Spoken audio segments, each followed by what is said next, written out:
Let me tell you something nobody wants to say out loud. If you're a man dating in the 30 to 35 age range, you're walking through a minefield. Not because all women in this age group are problematic.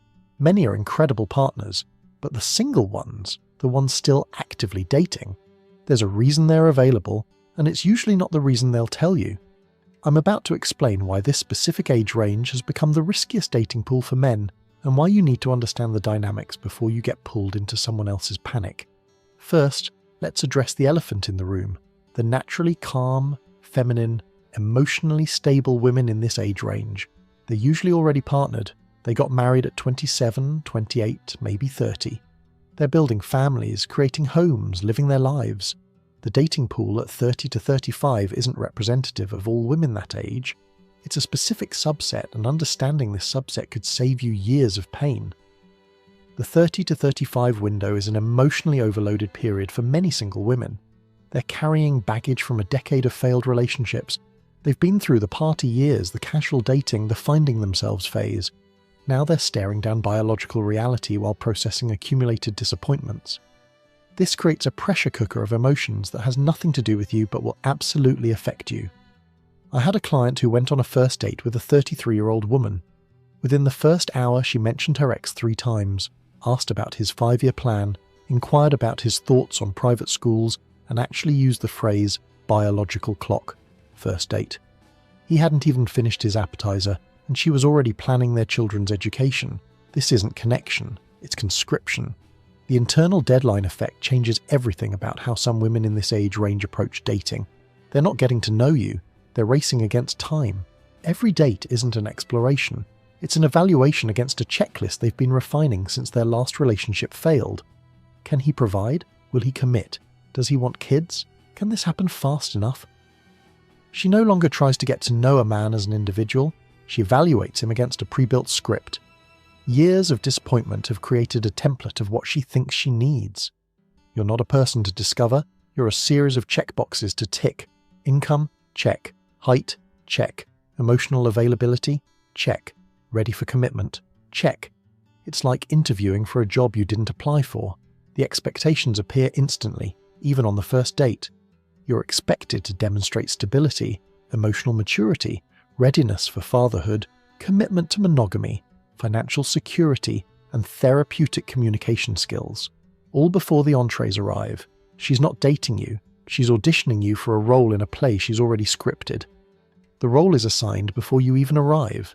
In her mind, you're already the emotional support system she needs, the potential husband her parents keep asking about, the future father of the children she's planning, the problem solver for her anxiety, the financial stabilizer for her dreams, the therapist for her past trauma. You walked in thinking it was coffee. She's already furnished the nursery in her imagination. A friend of mine matched with a 34-year-old on a dating app. Before they even met, she sent him a list of non-negotiables, including salary requirements, a timeline for engagement, and her expectation of IVF support if needed. When he suggested they meet first to see if they even liked each other, she accused him of not being serious about finding a life partner. He unmatched. She probably tells people he was just another immature guy. If you don't match the imagined scenario, you get labelled as not good enough immediately. There's no room for organic development, no space for natural chemistry to build. Either you fit the predetermined mould or you're wasting her rapidly diminishing time. The irony is that this pressure destroys any chance of genuine connection forming. Her urgency comes from accumulated disappointments that have nothing to do with you. She's processing the guy who strung her along at 25, the one who cheated at 28, the one who wouldn't commit at 31. You're not just dealing with her. You're dealing with the ghost of every man who disappointed her, and you're expected to prove you're different while racing against her biological clock. The external influences intensify her stress exponentially. Her mother asks when she'll have grandchildren. Her friends are all married with kids. Her Instagram feed is nothing but engagement rings and baby announcements. Online influencers tell her she's a high-value woman who deserves everything immediately. She's not just dating, she's performing for an audience of everyone who's watching her remain single. Some women in this situation want you to jump straight into an accelerated commitment funnel. It's not, let's see where this goes, it's, where is this going by date 3? She wants to skip the discovery phase, bypass the building phase, and land directly in committed relationship territory. She needs to know right now if you're worth her remaining fertile years. The conversation about values and wanting something real often masks urgency, not depth. It sounds mature. I know what I want now, but it's really fear dressed up as wisdom. She's not more selective because she's learned what matters. She's desperate to lock something down before it's too late. The values talk is really, please don't waste my time like everyone else did. I counsel men who've been in these relationships. They describe feeling like they're failing a test they didn't know they were taking. Every normal relationship pace gets interpreted as reluctance. Taking time to develop feelings. You're stringing her along. Want to travel before kids? You're not serious. Need to establish financial stability first? You're making excuses. If you refuse the speed or the pressure, you become the villain. You're immature, afraid of commitment, not a real man, or the classic, just like all the others. The same behaviour that would be considered normal, healthy relationship pacing at 25 becomes pathological avoidance at 33 in her mind. You're not moving too slow. She's moving too fast, but she can't see it through the panic. She sees you as a function, not a person. You're not John who likes hiking and has a great sense of humour. You're potential husband material, or possible father figure, or financial stability provider. Your individuality gets lost in her need for you to fill a role. She's not falling in love with you. She's falling in love with what you represent for her timeline. Many women in this age range overestimate how young they appear and act. They believe they're still the 27-year-old who had options and time. They post photos from 5 years ago on dating apps. They talk about their young spirit while demanding immediate commitment. They want the dating dynamics of their youth with the timeline pressure of their reality, and it doesn't work. A client showed me messages from a 35-year-old woman he'd been dating for 2 months. She was furious he hadn't introduced her to his parents yet. When he explained he typically waits 6 months before family introductions, she accused him of not taking her seriously and reminded him she doesn't have time for games. 2 months. She wanted to meet his parents after 2 months. It's almost impossible to satisfy all demands from the start. She wants emotional availability but not weakness, financial security but not work focus, commitment readiness but not desperation, parental qualities but also adventure, stability but excitement, maturity but youthful energy. It's not a partner she's seeking. It's a mythical creature that doesn't exist. You're expected to solve problems you didn't create. Her trust issues from past relationships, your job to heal, her anxiety about aging, your job to soothe, her family's pressure, your job to relieve, her career disappointments, your job to fix. You become less of a boyfriend and more of an emotional janitor, cleaning up messes from before you arrived. Real relationships require time, compatibility, and shared rhythm. You need to discover if your daily habits align, if your communication styles mesh, if your life goals actually compatible beyond wanting kids. Do you handle conflict similarly? Do you have matching energy levels? Do you share financial philosophies? These things can't be determined in the pressure cooker of biological panic.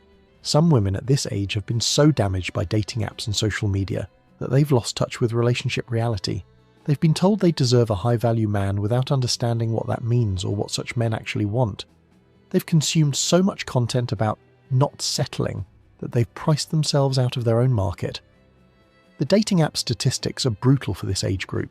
Some women still swipe like they're 25, rejecting 95% of men while wondering why the 5% they match with won't commit. They don't realise those top men have options, including younger women, without timeline pressure.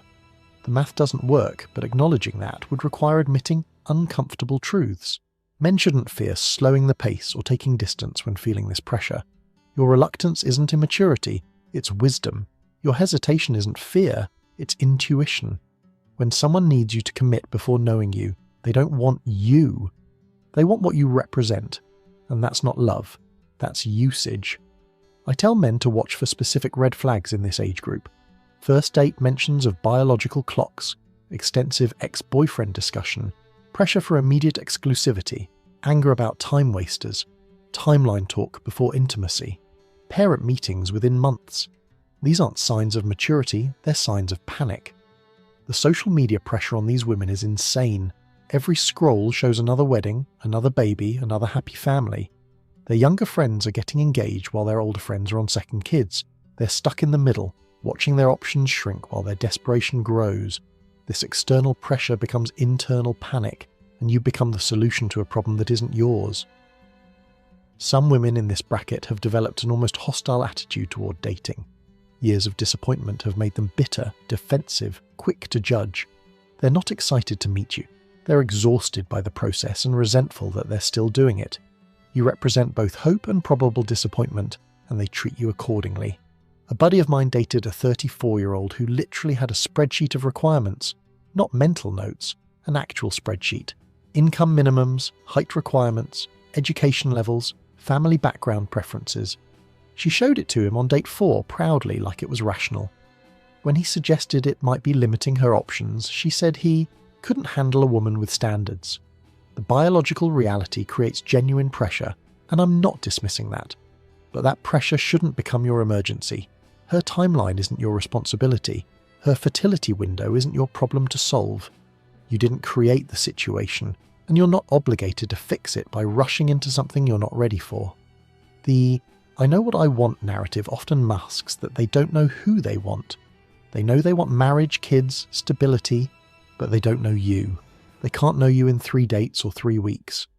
But the timeline doesn't allow for actually getting to know you, so they project their desires onto you and get angry when you don't match the projection. Some women have been single so long in this age range that they've become inflexible. They have their routines, their spaces, their ways of doing everything. Then they expect you to slot into their established life without disruption. They want a relationship without the relationship work of actually merging 2 lives together. The career woman angle adds another layer of complexity. Many successful women in this age range spent their 20s building careers while assuming they could have it all later. Now later has arrived with less time and fewer options than expected. They want you to appreciate their success while also compensating for the time it cost them. I've noticed some women in this bracket approach dating like a business merger. They have PowerPoint presentations worth of requirements. They conduct interviews instead of having conversations. They evaluate ROI on emotional investment. It's strategic but soulless, and men can feel the calculation replacing genuine connection. The friends influence at this age can be toxic. Her single friends want company and misery. Her married friends pressure her to catch up. Everyone has opinions about what she should accept, demand, or reject. You're not just dating her, you're dating her entire advisory board, and they all have voting rights on your adequacy. The ex-boyfriend comparison game is strongest in this age range. She's had enough relationships to have a full catalogue of comparisons. You're not as romantic as Tom, not as successful as David, not as funny as Mike. She's building a Frankenstein's monster of past relationships and wondering why you don't match this impossible composite.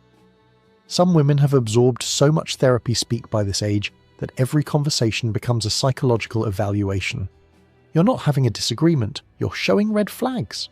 You're not tired, you're emotionally unavailable, you're not moving fast enough, you have commitment issues. Everything gets pathologized when viewed through desperate therapeutic lens.